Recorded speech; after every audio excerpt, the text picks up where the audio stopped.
Hey, day 27. Still at my friend Meg's house. You can see the bed behind me in the guest room. It's been pretty amazing to have a roof over my head for the last few days. So it also gave me a chance to edit some footage. So I have some footage of a kid I interviewed at the University of Wyoming. I call him a kid, but he's 24. But I was impressed with him when I was interviewing him, and watching the footage again, just my respect and admiration has just only grown. So I hope you get a sense of who he is and what he's about and why I think he's special from watching the clip. It's about a 12-minute clip that I edited down to about 6 minutes. So hopefully it makes sense. I'm by no means a professional editor. That's why I got my buddy Dan. But in the interest of quick turnaround, I just edited it myself. So anyway, check it out. His name's Corey, and I hope you like it. Thanks. My name's Corey Schroeder. I'm from Wright, Wyoming. It's a small coal mining community about 3 hours north. I graduated in '08, joined the Army right out of high school, deployed to Iraq and Afghanistan. What was it like being in Iraq and Afghanistan?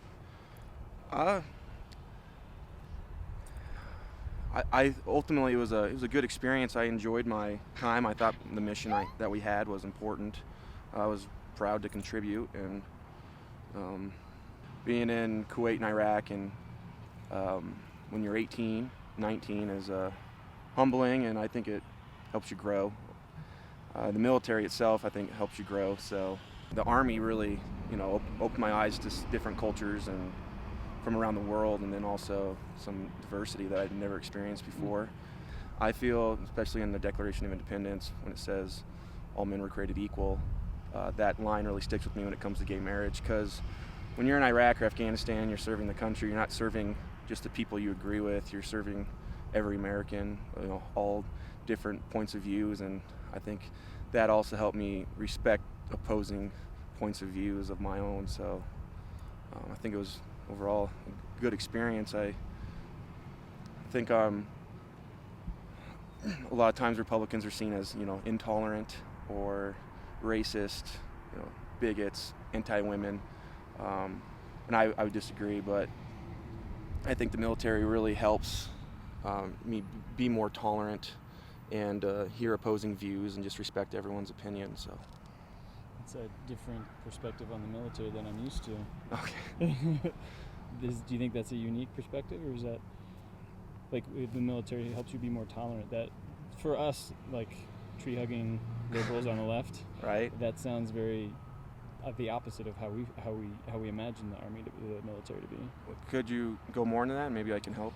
I guess sort of the way we picture the army is sort of a good old boy network, hoo-ha, kind of manly masculine, Mm-hmm. that would have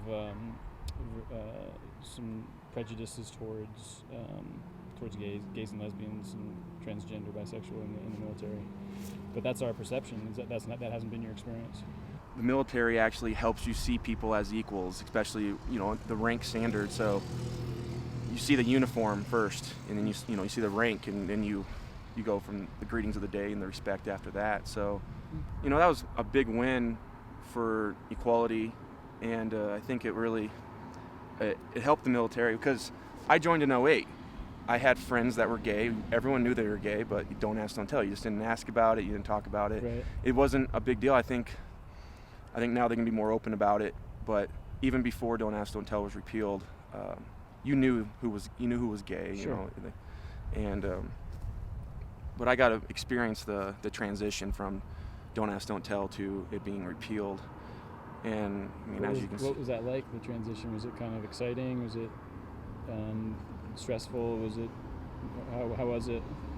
None of the above. Right. I don't know. It just felt like another.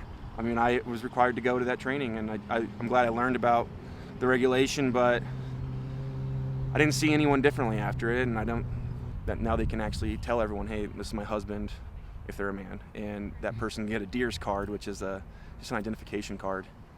So openly, get recognition from the military that this is my spouse.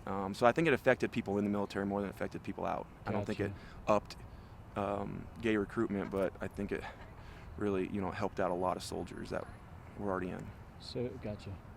So it didn't make more people join. It just the people who already had joined who were gay, they had more rights and more freedom. In my opinion, yeah. So, Gotcha.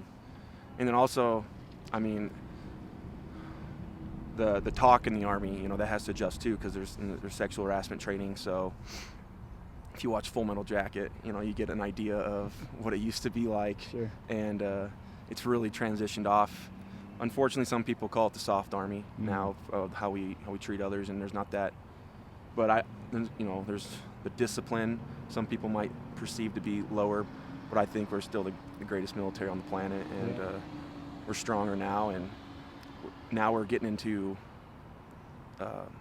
topics like, should women serve in combat? Can they do combat arms jobs? Tankers. They're already pilots, but infantry, special forces, stuff like that. So, how do you feel about that, or do you have an opinion? We did missions in Afghanistan outside the wire, what we call it, and I had a female driver, so she was right there. Everything I did in Afghanistan, she was there. She was higher rank than me. She was a staff sergeant at the time, a military police officer, and she drove my vehicle. And I feel like people always say, well, if someone's down, can she pick me? I'm 225 pounds in full body armor. Can she pick me up and take me up to safety?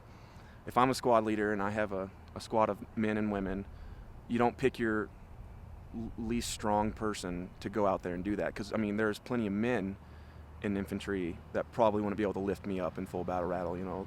There's skinny guys that join the Army. So I don't think that argument's valid, because that comes down to leadership. So in my opinion, I think they should serve, but that might differ from the average opinion. Israelis have their stats about how it affects men seeing dead women in combat, but again, it comes back to equality in the military. We all wear the same uniform. I think all jobs should be open. So.